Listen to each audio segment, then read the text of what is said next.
नमस्कार साथियों, स्वागत है आप सबका आपके अपने YouTube channel be good classes में। रक्षाबंधन की वजह से आपको थोड़ा सा क्लासों को देखने का मौका नहीं मिला 2-3 दिन, लेकिन अब वापस से आपकी रेगुलर क्लासेस चलेगी और अच्छी तरीके से चलेगी, है ना। अपन पूरा इलेक्ट्रिशियन थ्योरी को पूरा कंप्लीट पढ़ने वाले हैं। दिन अपन को ज्यादा लग जाएंगे, लेकिन अपन थ्योरी को पूरा कंप्लीट कर कर ही छोड़ेंगे। इसलिए लगातार आप चैनल पर बने रहेगा, आपको लगातार क्लासेस मिलती रहेगी। ठीक है, आज अपन जो टॉपिक पढ़ने वाले हैं अति महत्वपूर्ण टॉपिक आज का रहने वाला है, जो कि विद्युत धारा से संबंधित है। विद्युत धारा जो है उसको अपन ने पढ़ा था कि विद्युत धारा होती क्या है, इसके प्रकार यानी कि विद्युत धारा के दो प्रकार जो कि एसी और डीसी दोनों के बारे में अपन ने पढ़ा था कि इनका प्रयोग कहाँ कहाँ होता है और क्या क्या इनमें अंतर है।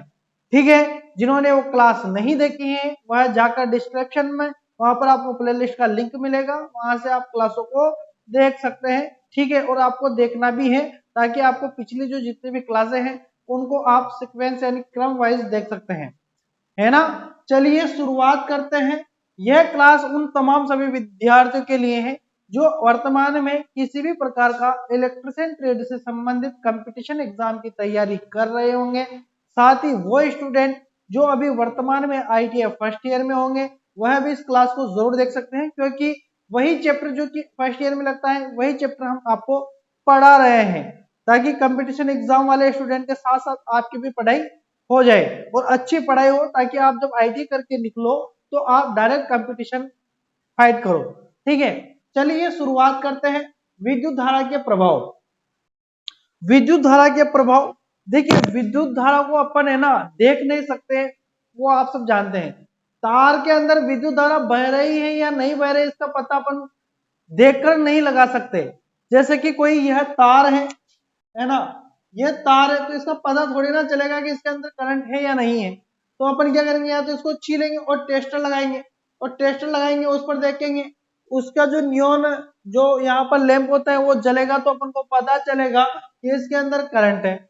ठीक है, या अपन को यह पता चलेगा जब ये अगर गर्म हो रहा होगा, तार अगर गर्म हो रहा होगा तो ये भी पता चलेगा कि इसमें करंट बह रहा है, इसलिए ये क्या हो रहा है, गर्म हो रहा है। साथ ही साथ अगर यहाँ पर कोई बल्ब हो, ठीक है, यहाँ पर क्या हो एक बल्ब लगा हुआ हो और अपन ने यहाँ से अगर ये बल्ब जल रहा हो तो अपन समझेंगे कि इस तार के अंदर क्या है, करंट है। या यहाँ पर कोई पंखा लगा रखा है, पंखा चल रहा है इसी तार पर, तो अपन समझेंगे कि यहाँ पर क्या है, करंट है। कोई मशीन चल रही है, कोई उपकरण चल रहा है जो विद्युत से चलता है, तो इस प्रकार से अपन क्या करेंगे कि ये जो भी क्रियाएं कर रहा है वो जो क्रियाएं हो रही है उससे अपन पता करेंगे कि यहाँ पर लाइट है या नहीं है। तो आप समझ पा रहे होंगे कि विद्युत धारा क्या है। विद्युत धारा को न तो देखा जा सकता है न छुआ जा सकता है, केवल और केवल महसूस किया जा सकता है। ठीक है ना। तो देखिए अपन देखिए इसके प्रभाव क्या क्या होते हैं। विद्युत धारा को जिस उपकरण में अपन डालते हैं ना उसी प्रकार का यह क्या करता है, प्रभाव करता है। जैसे कि देखिए आपको मैं समझा दूं, जैसे कि तार होता है कॉपर का, जैसे कि तार होता है नाइक्रोम का, ठीक है, जैसे कि तार होता है टंगस्टन का, है ना। देखिए कॉपर के अंदर अगर आप क्या करोगे, कॉपर वायर होता है ना उसके अंदर अगर आप विद्युत सप्लाई दोगे, तार के अंदर आप विद्युत सप्लाई दोगे तो वह क्या करने लगेगा, नाचने लगेगा। वो तार या तो नाचेगा या नचाएगा। ध्यान रखना, या तो नाचेगा या नचाएगा। कैसे नाचेगा, तो पंखे के अंदर कॉपर की वाइंडिंग होती है, जैसे अपन उसमें सप्लाई देंगे तो पंखा क्या करने लग जाता है, नाचने यानी कि घूमने लग जाता है। मोटर के अंदर भी तांबे की वाइंडिंग होती है, ट्रांसफार्मर के अंदर भी वाइंडिंग तांबे की होती है। तो यह विद्युत धारा को नचाएगा या खुद नाचेगा, विद्युत धारा को दूसरी जगह भेजेगा। ठीक है, तो ये ध्यान रखना कॉपर वायर जहां पर भी प्रयोग करेंगे वायर नाचेगा या नचाएगा। कॉपर का वायर आप लाइट फिटिंग में भी काम में लेते हैं। लाइट फिटिंग में कैसे काम लेते हैं, तो लाइट जो फिटिंग करते हैं अपन घरों पर उनमें भी क्या करते हैं, अपन कॉपर वायर का प्रयोग करते हैं, क्योंकि इसका प्रतिरोध काफी कम होता है और ये सभी उपकरणों तक सप्लाई अच्छे से पहुंचा देता है। तो मैं वही कह रहा हूँ कि ये नाचेगा या नचाएगा, मतलब कि यह है कि आपके घर में जितने भी उपकरण है वो किस वजह से चल रहे हैं, तो इस कॉपर वायर की वजह से चल रहे हैं, क्योंकि आपने क्या लगा रखा है वायरिंग में, कॉपर वायर। एल्यूमिनियम भी लगाते हैं लेकिन एल्यूमिनियम का प्रतिरोध ज्यादा होता है, इसलिए उसको कम प्रयोग करते हैं अपन, और साथ ही साथ वो हल्का भी होता है, इसलिए अपन घरेलू वायरिंग में इसका प्रयोग यानी एल्यूमिनियम का प्रयोग कम करते हैं लेकिन कम करते हैं। कॉपर का ज्यादा करते हैं, ये ध्यान रखना। नाइक्रोम क्या होता है, तो इसके अंदर अगर अपन विद्युत धारा दे, जैसे अपन पदार्थ पढ़ेंगे तब इनको पढ़ना है, लेकिन इनको समझने के लिए इनको थोड़ा बहुत देख लेना है। नाइक्रोम यानी कि नाइक्रोम ऐसे धातु होते हैं जिसके अंदर अपन विद्युत सप्लाई देते हैं, तो क्या होता है कि ये बहुत गर्म हो जाता है, गर्म हो जाता है। तो जैसे कि विद्युत प्रेस है, विद्युत प्रेस को आप सॉकेट पर लगाते हैं, जैसे अपन सॉकेट पर लगाते हैं तो अपन विद्युत प्रेस के हाथ लगाकर देखते हैं कि गर्म हुई या नहीं, तो गर्म होगी तो अपन को पता चल जाएगा हाँ इसके अंदर सप्लाई आ रही है और ये चल रही है। वैसे तो अपन को कैसे पता चलेगा ये गर्म हुई नहीं, आप इस्त्री करोगे तो वहां कपड़े को देखो भाई गर्म हुआ कि नहीं हुआ, तो भी तो आपको पता चलेगा ना कि इसमें विद्युत सप्लाई आ रही है। अगर वो ठंडी रह गई तो अपन समझेंगे इसमें सप्लाई नहीं आ रही है, ये खराब हो गई है, या इसमें उपकरण में या तो मिस्टेक है या सप्लाई उस तक नहीं पहुंच पा रही, फिर अपन उसको टी को हलाएंगे और वापस से देखेंगे कि फिर उसके हाथ लगा कर देखेंगे कि गर्म हो रही है या नहीं हो रही। तो ये सभी कार्य किसका है, नाइक्रोम का तार। नाइक्रोम का तार गर्म होने के काम करता है, इसमें विद्युत सप्लाई दो ये गर्म हो जाता है, ठीक है। कॉपर का वायर नाचने का प्रयोग, और ये नाइक्रोम का तार गर्म होने का, जैसा भेजा खराब हो जाता है, जल्दी से क्या हो जाता है, गर्म हो जाता है, इसके अंदर विद्युत सप्लाई दी गर्म हो जाती है। टंगस्टन का कार्य क्या है, ये प्रकाश देता है, इसके अंदर आप सप्लाई देते हो तो एक गर्म तो कम होता है लेकिन ये प्रकाश ज्यादा देता है। तो जो लैंप होता है ना पीले कलर का, उसके अंदर क्या होता है, टंगस्टन की धातु लगी होती है और ये क्या करती है, प्रकाश उत्सर्जन करती है। तो ये अलग अलग प्रकार से विद्युत धारा के अलग अलग प्रकार है, दे रहे हो आप विद्युत धारा, लेकिन ये क्रियाएं अलग अलग कर रही है। कैसे कर रही है, तो सबसे पहला प्रभाव पड़ता है उसमें प्रभाव, फिर उसके बाद में चुंबकीय प्रभाव, रासायनिक प्रभाव, किरण प्रभाव और गैस आयनीकरण प्रभाव। तो इनको अपन एक एक कर समझ लेते हैं कि क्या होता है इस सिस्टम, ठीक है। तो चलिए सबसे पहले पढ़ते हैं अपन उसमें प्रभाव क्या होता है, कहां पर अपन को देखने को मिलता है। उसमें प्रभाव वहां होता है जहां जहां अपन को गर्म चीजें करनी हो, जैसे कि पानी गर्म करना हो तो इमर्शन रोड की आवश्यकता होगी, रोटी बनानी हो तो वो जो स्टोव आता है ना, हीटर, वो या हीटर भी होता है, हीटर जो अपने कमरे को गर्म भी करता है, और कुछ हीटर वो भी थे जिनमें रोटियां बनाते हैं, ठीक है। तो वहां पर भी प्रयोग करते हैं उसमें प्रभाव, ठीक है। तो उसमें प्रभाव क्या है, तो देखिए जहां जहां गर्मी पैदा यानी कि विद्युत धारा से अपन देंगे क्या, विद्युत धारा से ऊष्मा में परिवर्तन, ऊष्मा में परिवर्तन यानी कि परिवर्तन, यानी कि ये नाइक्रोम का तार है मान लीजिए, ठीक है। इसमें आपने दी विद्युत सप्लाई, जैसे सप्लाई दी तो यहाँ पर क्या हो जाए, गर्मी पैदा हो जाए, तो यही क्या कहलाएगा, उसमें प्रभाव कहलाएगा, ठीक है। उसमें प्रभाव पैदा करने के लिए किस धातु का उपयोग करते हैं अपन, नाइक्रोम धातु का उपयोग करते हैं, ये ध्यान रखना, नाइक्रोम धातु का अपन उपयोग करते हैं ज्यादातर, है ना। विद्युत धारा का क्या प्रभाव है, एक ऊष्मीय प्रभाव है, जो या एक तार है, कोई सा भी तार है, उसके अंदर अगर प्रतिरोध है, रुकावट है, प्रतिरोध है, तो वो तार क्या होने लग जाता है, गर्म होने लग जाता है, ठीक है। तो यह भी एक विद्युत धारा है ना, जब गर्मी में बदलती है तो वही क्या कहलाता है, ऊष्मीय प्रभाव कहलाता है।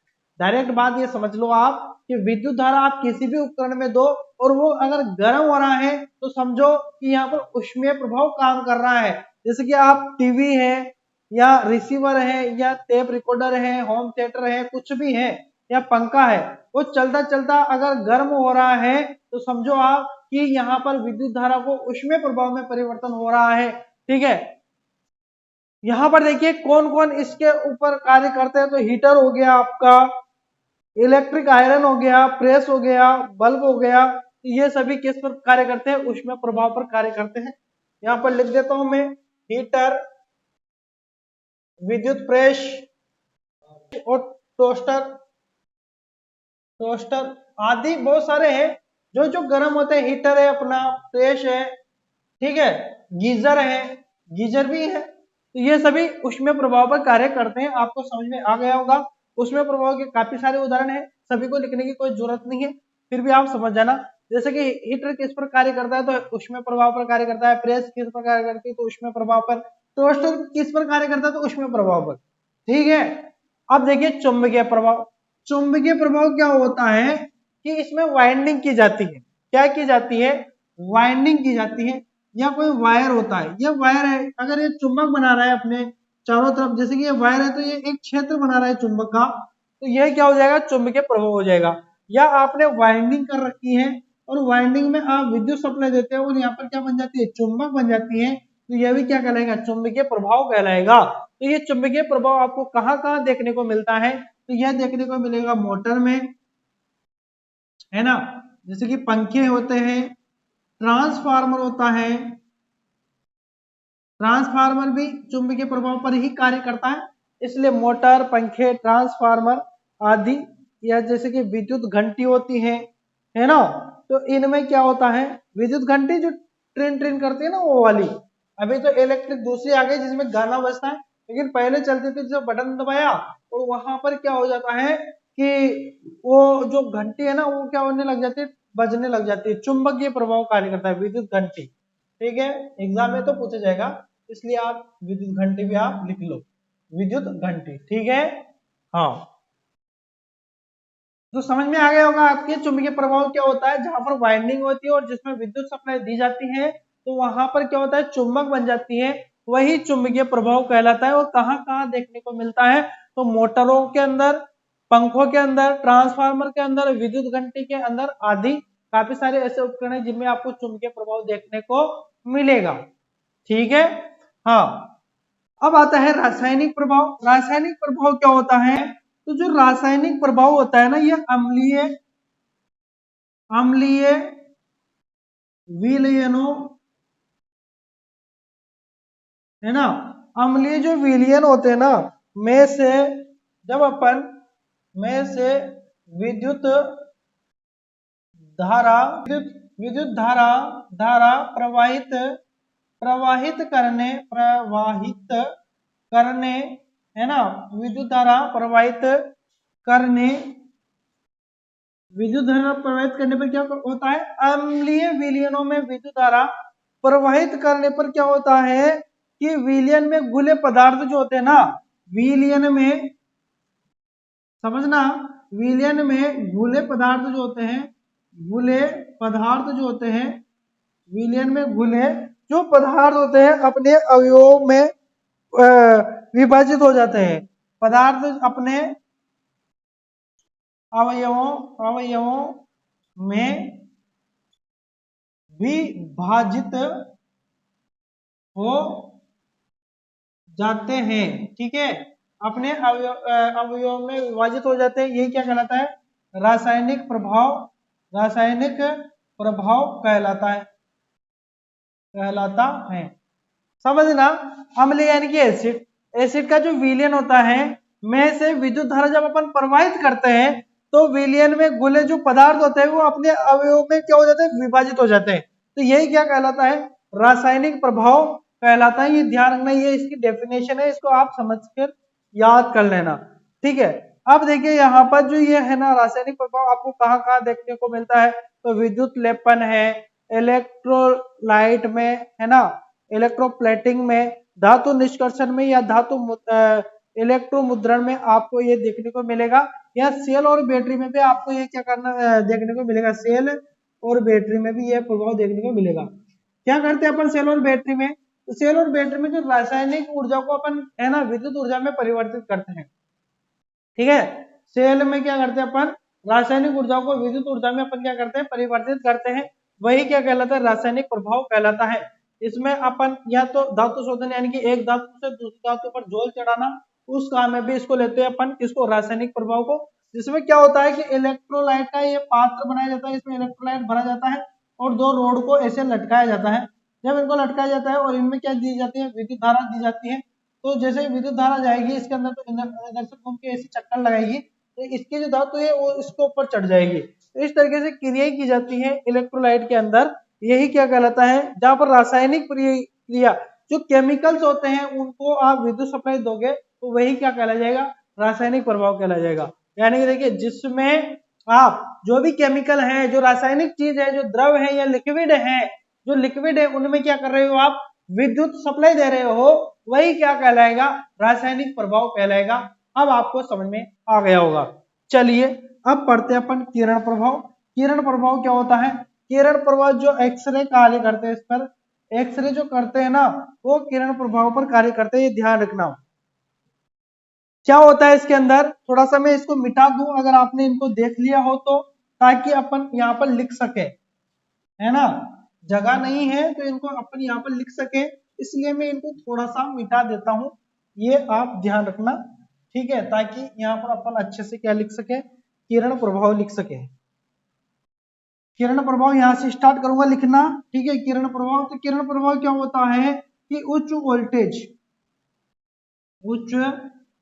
वोल्टेज या उच्च फ्रीक्वेंसी या उच्च आवृत्ति, फ्रीक्वेंसी को इंग्लिश हिंदी में आवृत्ति कहते हैं, ध्यान रखना। उच्च आवृत्ति या उच्च फ्रीक्वेंसी वाली विद्युत धारा वाली आवृत्ति वाली विद्युत विद्युत धारा वाली विद्युत धारा है ना, विद्युत धारा है ना, वायु शून्य नली में से प्रवाहित की जाती है ना। वायु शून्य यानी कि जिसमें बिल्कुल भी वायु नहीं है, वायु शून्य नली, वो नली जिसमें बिल्कुल भी हवा नहीं है उसको कहेंगे वायु शून्य नली। तो वायु शून्य नली में से प्रवाहित की जाती है तो है ना, एक विभिन्न प्रकार की विभिन्न प्रकार की किरण देखने को मिलेगी आपको वहां पर, विभिन्न प्रकार की किरण देखने को मिलेगी। वही क्या कहलाएगी, एक्स रे किरण कहलाएगी, एक्स रे किरण, ठीक है, एक्स रे किरण कहलाएगी, ये ध्यान रखना। तो ये इसी के रूप में कार्य करते हैं अपन। एक्सरे जो लेते हैं ना बॉडियों का, अपना जो हड्डियों का जो अपन एक्सरे करवाते हैं, हड्डी जब फ्रैक्चर हो जाती है, एक्सरे जब करवाते हैं तो वो किस प्रभाव पर कार्य करेगा, तो वो एक किरण प्रभाव पर ही कार्य करता है, ये ध्यान रखना, ठीक है ना। एक्सरे किस प्रभाव पर कार्य करता है, तो वह किरण प्रभाव पर कार्य करता है, ठीक है। अब आखिरी जो बचा है गैस आयनीकरण प्रभाव। गैस आयनीकरण प्रभाव क्या होता है समझना, किसी विसर्जन नलिका यानी कि जिसमें कोई गैस ना हो, विसर्जन का मतलब होता है जिसमें कोई गैस ना हो, किसी विसर्जन नलिका में भरी मरकरी वेपर गैस, जो विसर्जन नलिका है उसमें कौन सी गैस भरी हुई, वो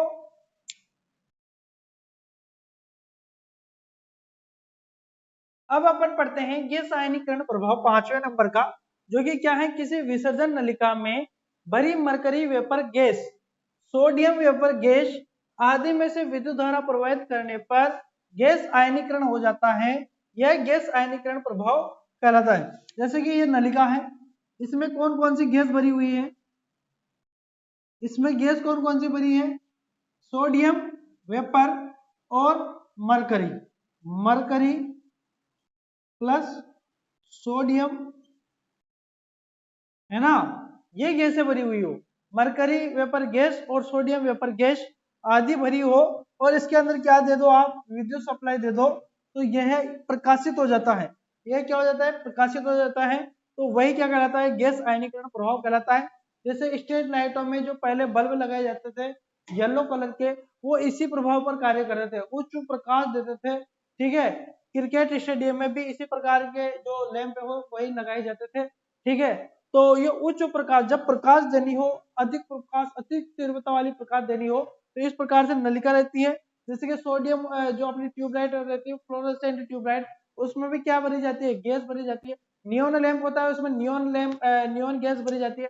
तो इस प्रकार से गैसें भरी जाती है, और इनमें विद्युत सप्लाई जब देते हैं तो ये गैस के अनुसार यह क्या करता है कि अपना सर्किट पूरा करता है, और उसी सर्किट से क्या होता है, प्रकाश उत्पन्न होता है, ठीक है। तो ये क्या कहलाता है, गैस आयनीकरण प्रभाव कहलाता है, ठीक है। तो आपको ये प्रभाव सारे समझ में आ चुके होंगे, और अगर नहीं भी आए ना तो वीडियो को वापस से रिपीट कर देख लेना एक बार, तो आपको 99% आपको समझ में आ जाएगा, ये ध्यान रखना, ठीक है। समझ में नहीं आया तो 2 बार उस चीज को देखो, जरूर आपको समझ में आएगा, 3 बार देखोगे तो कभी भूलोगे नहीं।